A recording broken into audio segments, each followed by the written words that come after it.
Nomor 27. Data di bawah ini menunjukkan volume pernapasan dari dua orang pasien yang memiliki kelainan yang sama. Tetapi, salah satu pasien memiliki komplikasi berupa gagal jantung kronis.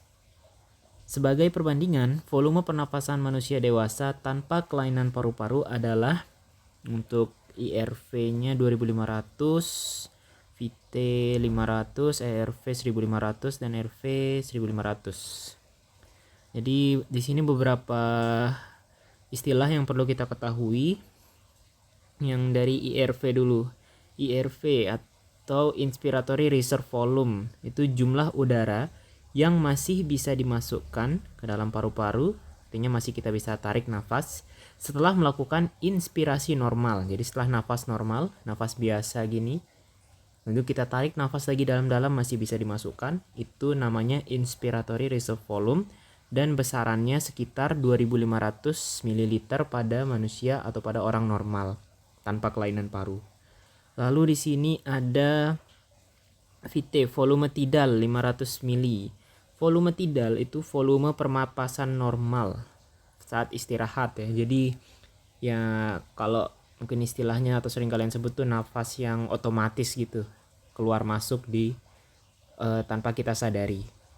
Itu namanya volume tidal, besarannya sekitar 500 ml. Lalu di sini ada juga yang namanya ERV atau Expiratory Reserve Volume. Mirip-mirip sama IRV tadi, tapi ini terkait dengan ekspirasi, pengeluaran udara. Jadi dia merupakan jumlah udara yang masih bisa dikeluarkan setelah ekspirasi normal. Jadi setelah nafas normal, hembusin udara, masih bisa kita keluarin lagi dan jumlahnya sekitar 1500 ml. Yang terakhir di sini ada RV atau Residual Volume. Residual volume itu merupakan volume udara yang selalu tersisa di paru-paru. Jadi kalau kita menghembuskan nafas itu nggak serta-merta semua udara yang ada di paru itu keluar. Dia masih ada yang bakal tetap tersisa di paru-paru dan kisaran normalnya itu adalah 1500 ml. Di sini ada gambaran grafik kita dikasih antara dua pasien tadi. Yang A ini pasien tanpa gagal jantung, yang B ini yang punya komplikasi gagal jantung. Tapi perlu diingat lagi kalau yang dua-dua ini, dua-duanya memiliki kelainan paru-paru, dua-duanya merupakan pasien. Lalu di sini di grafik Y kita punya volume dalam liter. Jadi kalau perlu diingat lagi kalau 1 liter itu sama dengan 1000 mili, berarti kalau dikonversi ke liter ini jadi 2,5, 0,5, 1,5, 1,5. Kita masuk ke pernyataan. Kelainan paru-paru tersebut mengurangi volume udara yang dapat keluar masuk paru-paru. Di sini kita perlu cari tahu dulu. Secara umum, kelainan pada paru-paru itu dibedakan menjadi dua. Ada yang namanya kelainan obstruktif, ada juga kelainan restriktif. Kelainan obstruktif itu terkait dengan hambatan pada jalan nafas. Kesulitannya itu terutama dirasakan ketika melakukan ekspirasi dan nantinya yang terpengaruh dari beberapa komponen udaranya itu residual volumenya akan meningkat. Residual volume meningkat ini melambangkan apa? Dia akan melambangkan air trapping atau udara yang terperangkap. Udaranya itu nggak bisa dikeluarkan secara maksimal berkaitan dengan adanya obstruksi di jalan napasnya. Lalu untuk expiratory reserve volume dan juga inspiratory reserve volume itu menurun. Kenapa dia menurun? Karena di paru-paru itu sudah ada banyak udara, banyak air trappingnya, sehingga yang bisa dimasukkan atau yang bisa dikeluarkan itu cenderung berkurang. Jadi kalau di kelainan obstruktif itu residual volumenya meningkat, expiratory reserve volume menurun, inspiratory reserve volume juga menurun. Lalu yang satunya lagi ada kelainan restriktif. Kelainan restriktif ini berkaitan dengan hambatan ekspansi pada paru-paru atau hambatan pengembangan paru. Di sini berarti berkaitan dengan volume paru yang mengalami penurunan. Di sini biasanya karena adanya penyakit yang sifatnya struktural ya. Misalnya kelainan pada tulang belakang, ataupun juga bisa karena efusi pleura dan lain sebagainya, yang dimana nantinya ketiga komponen udara ini, baik dari residual volume, expiratory reserve volume, dan inspiratory reserve volume, itu menurun semuanya karena di sini berkaitan dengan hambatan pengembangan paru yang menurunkan atau menyebabkan penurunan volume paru secara keseluruhan. Sehingga tentunya total udara yang bisa keluar masuk itu akan menurun semuanya. Jadi di sini beda utama antara kelainan obstruktif dan kelainan restriktif. Kalau kita bahas tentang 4 komponen ini ada di residual volumenya, di mana pada kelainan obstruktif residual volumenya meningkat, sementara pada kelainan restriktif residual volumenya itu menurun. Peningkatannya ini menandakan adanya air trapping atau udara yang terperangkap di paru-paru, nggak bisa dikeluarin. Kita masuk ke pernyataan. Kelainan paru-paru tersebut mengurangi volume udara yang dapat keluar masuk paru-paru. Sini jawabannya benar ya, kayak kita udah bahas tadi.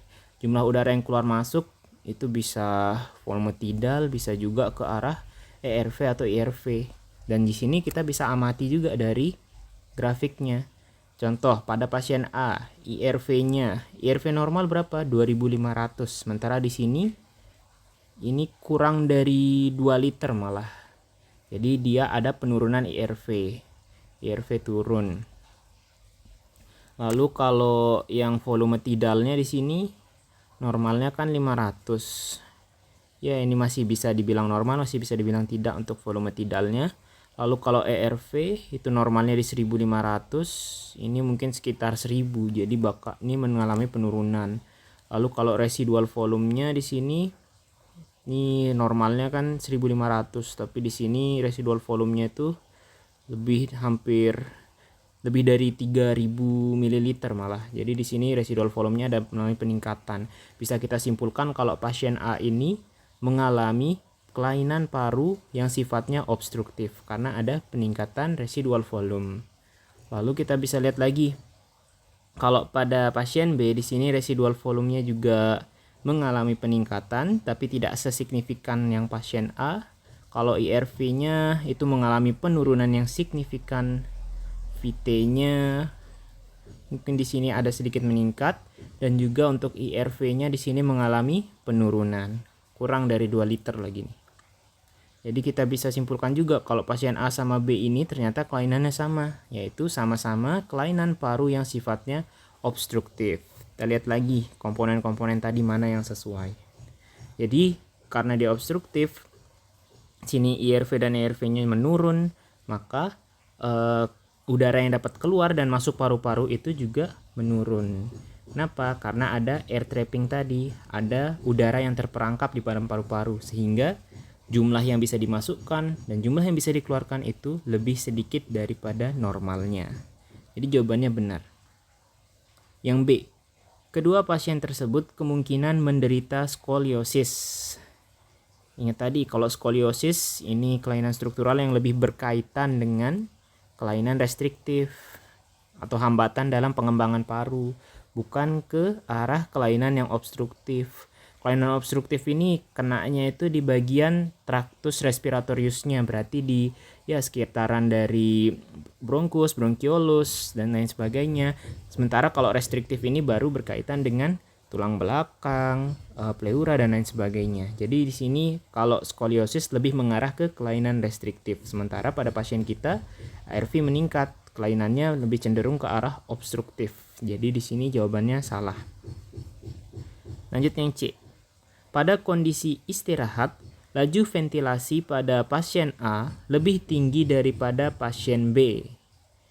Sini jawabannya salah karena kita ingat lagi kalau pasien B itu punya komplikasi berupa gagal jantung, yang dimana pada pasien yang gagal jantung nanti kebutuhan oksigennya akan meningkat sehingga dia perlu memasukkan oksigen lebih banyak lagi. Maka seharusnya pasien B ini yang punya laju ventilasi lebih tinggi dibandingkan pasien A. Jadi agak kebalik ya. Jadi kita jawabannya salah. Terakhir, berdasarkan data volume residu, gagal jantung kronis terbukti mengurangi gejala kelainan paru-paru yang diderita oleh pasien B. Jadi di sini kita bandingin dulu yang A sama B. Volume udara residunya lebih tinggi yang A, tapi normalnya itu adalah di 1.500. Peningkatan yang semakin tinggi ini menandakan air trapping atau udara yang terperangkap di paru-paru itu semakin banyak. Sementara pada pasien dengan komplikasi gagal jantung ini, air trapping atau jumlah udara yang terperangkap di paru-parunya justru lebih sedikit dibandingkan yang A. Jadi bisa kita tarik kesimpulan kalau gagal jantung kronis itu bisa terbukti mengurangi gejala kelainan paru-paru yang diderita oleh pasien B ini. Terlihat dari residual volumenya yang menurun. Mungkin karena laju ventilasinya juga yang ditingkatkan pada pasien dengan komplikasi gagal jantung kronis. Tapi ya bukan berarti lebih baik dia gagal jantung ya. Itu saja lebih baik dia penyakitnya semakin lebih sedikit. Jadi di sini jawabannya benar.